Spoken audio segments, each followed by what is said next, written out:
मैं तो यही कहता हूँ और कह रहा हूँ।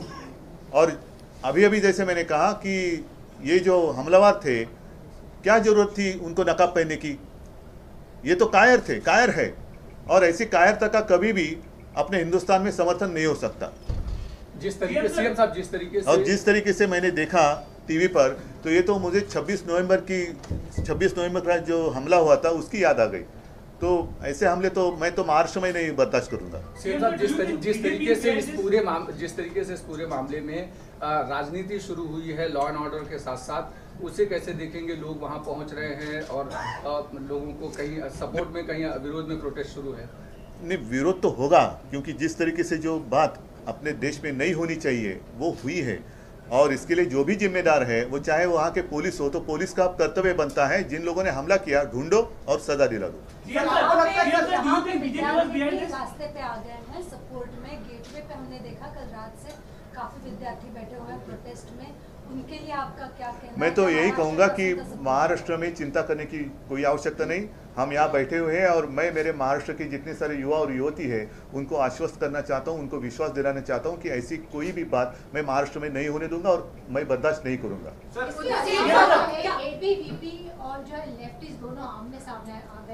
नहीं, मैं तो फिलहाल इसमें राजनीति नहीं लाना चाहता। ये नकाब जो था उनके चेहरे पर वो उतारना चाहिए, वो उतरना ही चाहिए, और असली चेहरा जो हमला जिसने किया उनका पूरे देश के सामने आना ही चाहिए। आपको ये भी लगता है सरकार की शह के बिना ऐसा होना मुमकिन नहीं है? बिना सरकार की शह के बिना ऐसा होना मुमकिन नहीं है? पुलिस, मैं राजनीति में नहीं जाना चाहता। मैं तो सीधी मांग कर रहा हूँ कि नकाब के पीछे जो भी चेहरा हो वो सामने आना चाहिए। तो फिलहाल मैं इस तरफ या उस तरफ नहीं जाना चाहता हूँ, और जिसने भी हमला किया उनको तो सजा होनी चाहिए। राज्य में चुनाव है, दिल्ली में विधानसभा चुनाव है, जिस तरह से जामिया में घुस के पुलिस ने कहा कि उन्होंने वायलेंस को, हिंसा को वहां पे रोकने के लिए यूनिवर्सिटी में प्रवेश किया, लेकिन अब वहां पे जो वीडियो सामने आ रहे हैं जेएनयू से, वहां दिख रहा है कि पुलिस ने कुछ करने की खास कोशिश नहीं की। तो क्या आपको लगता है कि पुलिस का जो बायस है वो भी सामने आ रहा है इसमें?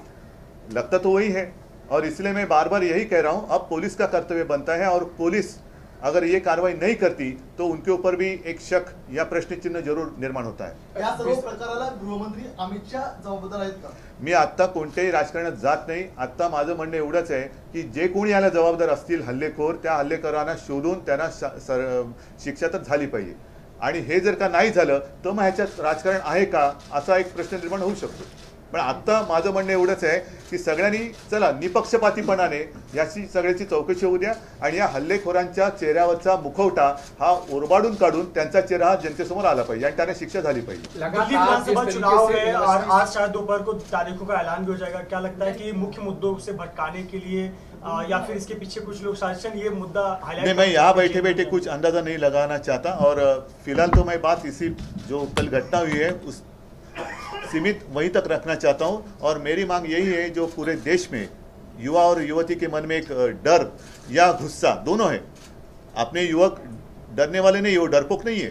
सिर्फ मैंने ये नागपुर में भी कहा था कि युवा शक्ति मतलब युवा बॉम्ब है, उसको जगाने की कोशिश मत करो। अगर ये युवा भड़क जाएगा तो फिर मुश्किल होगी। यूनिवर्सिटीज को जिस तरीके और से अपना युवा कभी, कल भी नहीं, आज भी नहीं, और आने वाले कल में भी कभी भी डरपोक था नहीं और नहीं है। सीएम साहब, यूनिवर्सिटीज को जिस तरीके से टार्गेट किया जा रहा है, खासकर यूनिवर्सिटीज कालच्या घटनेनंतर एवढा अवधी झालेला आहे तरी अजून सुद्धा तपास यंत्रणेकडून अशी कुठली पावलं उचलताना दिसत नाहीये। नाही, ह्याच्यामधनं पुढच्या गोष्टी स्पष्ट होतील की काय हा स्पॉन्सर्ड हल्ला होता की नव्हता, हे पुढच्या काही काळामध्ये सिद्ध होईल।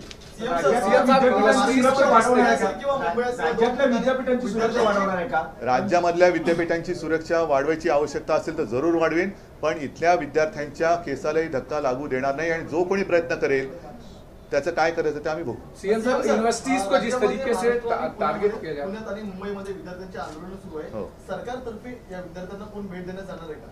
नाही, मला असं वाटतं त्यांच्या मनातला तो जो एक उद्रेक आहे तो बाहेर येतोय, आणि मुळामध्ये ही घटना दिल्लीमध्ये घडलेली आहे।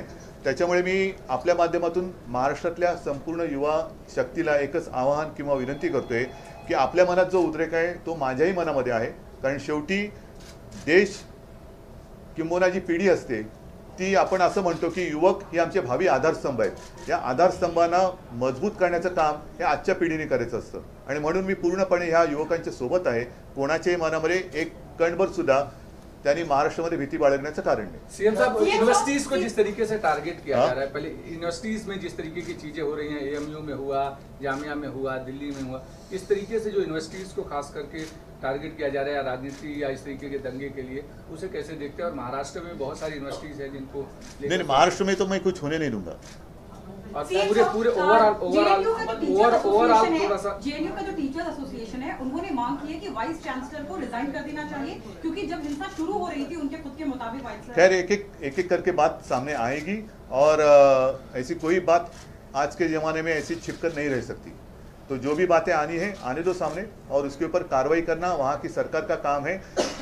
फिर अगर मगर की बात है, अगर करे या ना करे तो फिर आगे की बात आती है. आज गहलोत साहब से आपकी मुलाकात हुई, आज गहलोत साहब से आपकी मुलाकात नाही अशोक नाही असं नाही.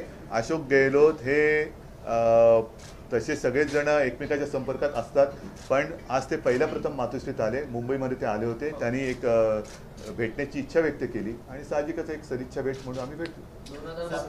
नाही 2022 ने आता पहिलं 2000 कालच सुरू झाले, त्याच्या शुभेच्छा आम्ही 2020 सुरू झाले, त्याच्यामुळे एकमेकाला शुभेच्छा दिल्या आणि साहजिकच आहे. मग सगळ्या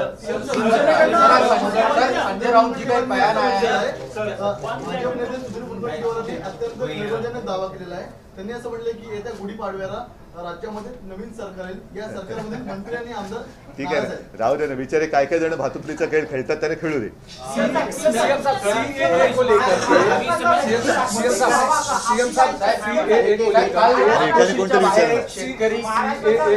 महाराष्ट्राचा मुख्यमंत्री शिवसेना त्या पद्धतीने शरद पवारांच्या नावाला कुठेतरी त्या पद्धतीने एक संकेत देते. ठीक आहे रे, अजून आता राष्ट्रपती काल परवाच झालेत ना, जर थांबन त्याला पण जरा कशाला एवढं अस्वस्थ करतात. ठीक आहे, आपण बघू ना सगळ्या गोष्टी. सीएम साहब सीएए को लेकर के महाराष्ट्र के सरकार की क्या भूमिका होगी? कल भी मैंने बात स्पष्ट कर दी है और किसी जैसे मैंने अभी कहा कि यहाँ के युवा और युवती को डरने की कोई आवश्यकता नहीं. कल की घटना को लेकर वैसे मैंने कहा है कि किसी को भी, किसी नागरिक को मैं उसका अधिकार किसी को भी छीनने नहीं दूंगा.